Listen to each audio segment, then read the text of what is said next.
మధ్యాహ్న భోజనం ముఖ్యమైనది, చదువు మిధ్యాహ్నం అయిపోయింది.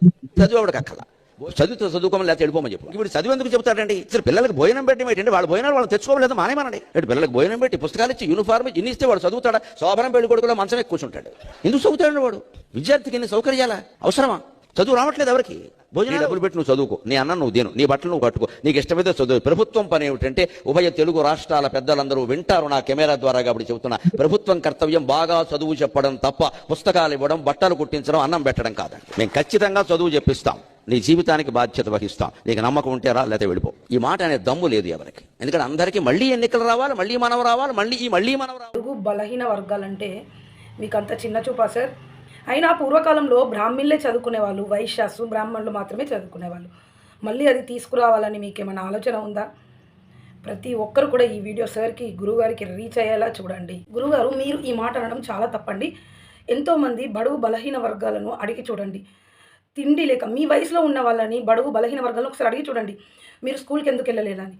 తిండి లేక బడికి పోతే బువ్వ దొరకదు బిడ్డ, పనికి పోతే బువ్వ దొరుకుతుంది అని ఎంతోమంది తల్లిదండ్రులు తమ బిడ్డల్ని పనికి తీసుకెళ్ళిన వాళ్ళు ఉన్నారు. ఒకసారి ఆలోచించాలి. నేటి బాలలే రేపటి పౌరులు సార్. వాళ్ళకు పౌష్టికాహారం అందించడం మన బాధ్యత, గవర్నమెంట్ బాధ్యత. మీకు గుడ్డు అవసరం లేదు అని అంటే గుడ్డు స్థానంలో ఇంకేమైనా పౌష్టికాహారము, ఫ్రూట్స్ ఏదైనా ఇవ్వండి అనండి, కానీ భోజనమే తప్పు అనడము చాలా అంటే చాలా తప్పు సార్. మీరు సారీ చెప్పాల్సిందే. ఇంకోటి ఏంటంటే ఎలక్షన్స్ కోసము మళ్ళీ వాళ్ళే పదవి పొందడానికి ఇలాంటి పథకాలు పెడుతున్నారు అనడం కూడా చాలా తప్పు సార్. ఎందుకంటే చిన్నపిల్లలకి ఓటు హక్కు లేదు సార్. బడుగు బలహీన వర్గాలలో పౌష్టికాహారం లేక చాలామంది అనారోగ్య పాలైన వాళ్ళు ఎంతోమంది ఉన్నారు సార్.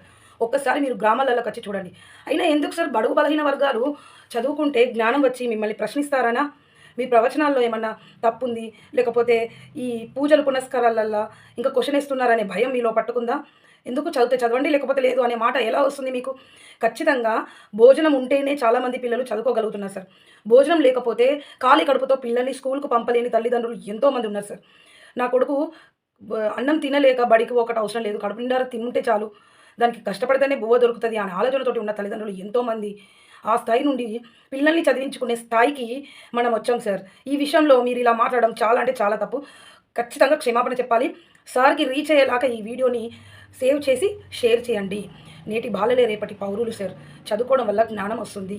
ఈ చదువు ఇంకొన్ని వందల మందికి, వేల మందికి జ్ఞానాన్ని అందిస్తుంది సార్. బలహీన వర్గాలంటే మీకు అంత చిన్న చూపా సార్? అయినా పూర్వకాలంలో బ్రాహ్మణులే చదువుకునేవాళ్ళు, వైశ్యాసు బ్రాహ్మణులు మాత్రమే చదువుకునేవాళ్ళు. మళ్ళీ అది తీసుకురావాలని మీకేమైనా ఆలోచన ఉందా? ప్రతి ఒక్కరు కూడా ఈ వీడియో సార్కి, గురువుగారికి రీచ్ అయ్యేలా చూడండి.